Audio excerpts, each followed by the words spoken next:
My name is Балджигитова М. I was born in Achero region, Chiloy district, Cultural City on 18th June.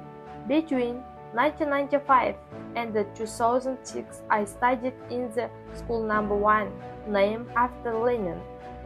In 2006, I got into the university in Aktobe, named after Kudaybergen Jubanov. I studied and completed my major in ecology and graduated in 2010.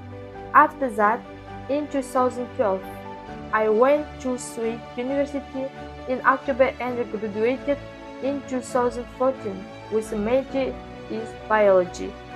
My career as a biology teacher started in school number 6 in Munala region. I have been working here for 9 years now. My category as a teacher is a moderator. I believe that a real teacher is a teacher who is passionate about his job, passionate about students.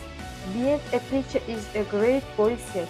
First and foremost, being a teacher demands a quality work in teaching.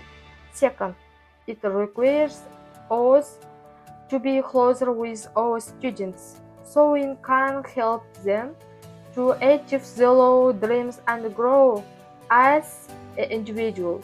Therefore, I believe that I am meeting my own expectations by using new technologies in classes, creativity that bring my students together and help to study and have a job to learn more.